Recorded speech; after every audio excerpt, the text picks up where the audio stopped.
حاکم وقت کس طریقے سے آپ کا سودا کر رہا ہے. اسٹیٹ بینک کو آئی ایم ایف کے سپرد کر دیا گیا ہے. ایک نیا وائس رائے آ چکا ہے انڈائریکٹلی. ایسٹ انڈیا کمپنی جو ہندوستان میں آئی تھی قبضہ کرنے کے لیے، وہ ایسٹ انڈیا کمپنی انڈائریکٹلی آپ کے پاکستان میں تشریف لا رہی ہے اس طریقے سے.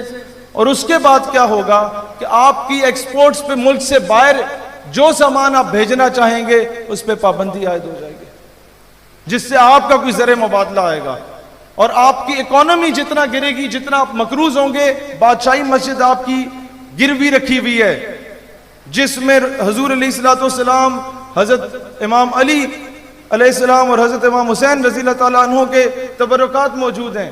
اور یہ بھی خبر سننے کو ملی تھی پہلے کہ حضور علیہ السلام کا نالین مبارک وہاں موجود نہیں ہے جو پہلے موجود تھا. وہ بادشاہی مسجد گروی رکھی ہوئی ہے.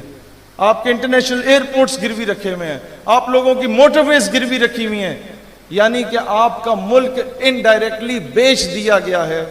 اور یہ بل پچھلے ہفتے صرف 7 منٹ کے اندر انگریزی میں پڑھ کے آپ کی نیشنل اسمبلی میں پاس کروا دیا گیا ہے. اور ہماری قوم میں 99% لوگوں کو اس کی خبر ہی نہیں ہے. اب یہ بل جائے گا سینٹ میں. نہ پی ڈی ایم اس کی مخالفت کر رہی ہے کھل کے مشترکہ طور پہ، کیونکہ انہیں پتہ ہے ہم اگر مخالفت کریں گے تو وہ جو بیرونی قوتیں وہ ہمیں حکومت میں نہیں آنے دیں گی، اور حکومت تو تلی ہوئی ہے اس کو اپروو کرنے میں. اور دوسرا کام کیا ہوگا وہ یہ ہوگا دوستان ذی وقار کہ نائجیریا میں 2.5 ملین بیرلز ہیں آئل کے جو ڈیلی بیسس پہ نکالا جاتا ہے نیچرل ریسورسز. جتنا کویت کی معیشت ہے اتنی نائجیریا کی ہے، لیکن اس کی عوام بھوکی ننگی پیاسی مر رہی ہے. کیوں؟ کیونکہ حکمران چور بیٹھا ہوا ہے، وہ انگریزوں کے کتے نہلانے والے بیٹھے ہوئے ہیں. تو آپ کی جو نیچرل ریسورسز ہیں بلوچستان کی، سندھ کی، آپ کے پنجاب کے کئی علاقوں کی، اسپیشلی یہ پنڈی گھیب ریجن کی، یہ ساری بعد میں آئی ایم ایف کے زیر تحت گروی رکھوا دی جائیں گی دوستان ذی وقار. اور ہم لوگ صرف نعرے لگاتے رہ جائیں گے اور وہ آپ کا پورا ملک لوٹ کے کھا جائے گا. یہ چیزیں آج کوئی بھی پولیٹیکل پارٹی یا کوئی بھی آپ کو لیڈرشپ سامنے آ کے نہیں رکھ رہی. میں صرف ایک بات کہنا چاہوں گا کہ خود کو مینٹلی پریپیئر رکھو اس سے پہلے کہ آپ کے ملک کو یہ لوگ گروی رکھ دیں. ہمیں اگلے اعلان کا انتظار کیجئے گا کہ یہ چیز ہم رکوائیں گے سینٹ میں جانے سے پہلے، اور ہمیں اگر اسلام آباد کا رخ کرنا بھی پڑا تو آپ لوگوں نے ساتھ دینا ہے. اگر پاکستان، اور اس میں جو پہلا یہ یاد رکھیے گا، یہ ساری سازشیں ہو رہی ہیں کہ پاکستان ایک نیوکلیئر سٹیٹ ہے، اس کو ڈی سٹیبلائز کرنے کے لیے. پاکستان واحد ریاست امت مسلمہ میں جس کے پاس ایٹامک پاور موجود ہے، اسے ڈی سٹیبلائز کرنے کے لیے، وہ ایٹمی قوت ہم سے ختم کرنے کے لیے، اس کے بعد کوئی بھی آ کے چڑھ دوڑے پاکستان پر.